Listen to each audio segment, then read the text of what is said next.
Alright. Pwede mo malaman yung pangalan ng isang prosecutor doon, yung Amerikana na itim?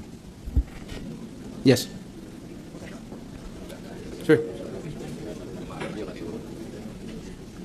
Si Attorney Vitaliano Aguirre II. I understand he's a private prosecutor. Yes, sir. May be recognized, Mr. President? Yes, please.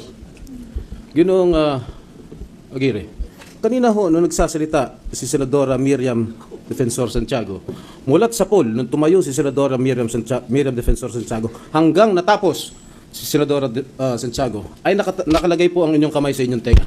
At para bagang ayaw niyo siyang pakinggan. Totoo po Yan yun. po ay isang kabastusan dito po sa isang miyembro ng hukom na ito. Kung yun pa, kung kayo naman po ang nagsasalita at kami naman po ay gumanon, ano ho ang inyong mararamdaman? Alam po, totoo po yun. Sapagkat nasasaktan na yung tenga ko. Alam nyo, Mr. President, point of order. What's the point of order? I charge this private prosecutor with complaint of this impeachment court. I have the evidence right here, taken in a video by Senator Alan Cayetano. And to say, nasasaktan ng tenga ko should have been cause for you to walk out of this courtroom with permission of the court. But you cannot make those contemptuous gestures in front of a judge and get away with it. I submit, Mr. President, that this should be taken up. To be fair, I'll give the counsel a chance to explain himself.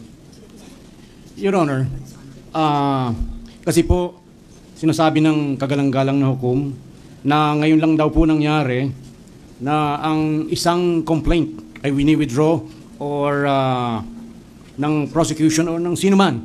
Pero yan po ay natural po yan sa court practice. Nangyayari po yan araw-araw naman nagwi-withdraw ang isang abogado ng kanyang complaint or ng part na complaint nag-amend. But the fact, Your Honor, please, that this is the first time that I experience in my 40 years of practice na ang isang judge ay nagle-lecture sa mga abogado. Hindi po ata tama yung mga ganun eh. bakit hindi ho kayo tumayo nung nagsasalita si Senadora Miriam para mag-object? Hindi po ako, wala po akong karapatang mag-object sapagkat kung kailangan pong i-recognize muna ako ng kagalang-galang na impeachment court nito upang masabi ko kung anong nasa sa loob ko. Pero nang nandito na po ako ngayon, di sasabihin ko po ang nasa sa loob ko. All right. Mr. President, I reiterate my motion to cite for contempt by the impeachment court, not by me, but by the impeachment court. Imagine if all the lawyers did that in front of the impeachment court, if one of the senator judges took the forum to express his opinions.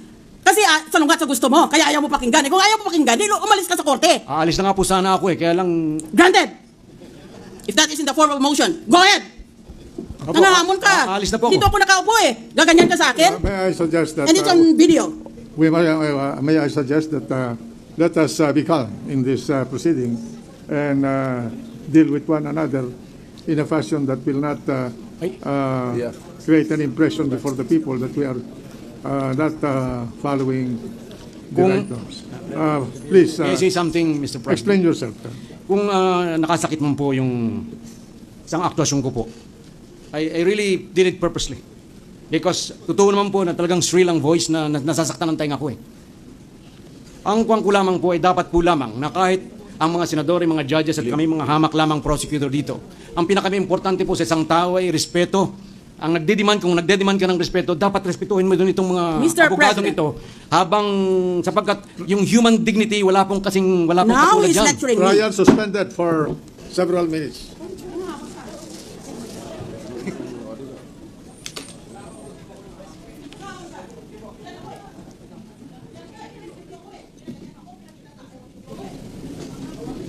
Ay.